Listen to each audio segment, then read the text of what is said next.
Hello students, today we're going to talk about a very important topic for our course, which is how to appreciate art and why do we create it.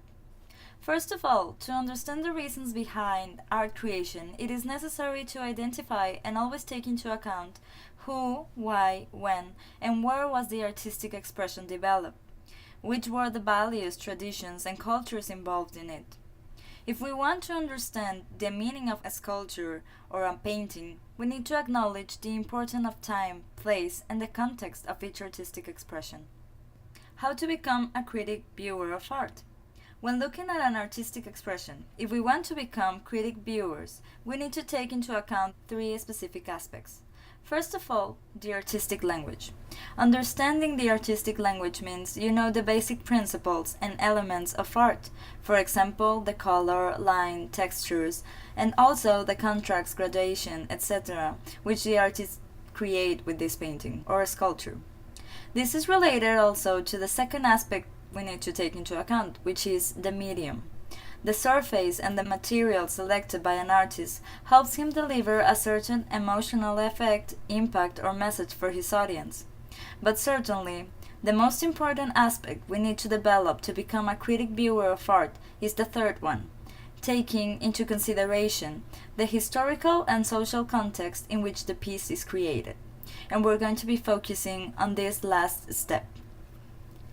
According to Ernest Fischer, a politician, artist, philosopher, and Austrian writer, in a decaying society, art, if it is trustful, must also reflect decay. And unless it wants to break faith with its social function, art must show the world as changeable and help to change it. Considering Fischer's perspective, in this case, art is always related with the context in which it is created, and therefore, art is not a mere form of entertainment, but a social tool to protest the oppression and injustice of our societies. So now, when looking at an artistic creation, think of the following. Is the artistic expression telling the personal story of the artist? Is it telling the artist's perspective of a historical event? Or is the artistic expression a reflection of a specific culture and artistic movement? To understand a little bit about this, let's take a close look at certain artistic expressions. First of all, the personal stories. One artist that focused her life to tell her personal story is Frida Kahlo. Through her paintings, a critic viewer can identify her main concerns and problems, and also a lesson of never giving up.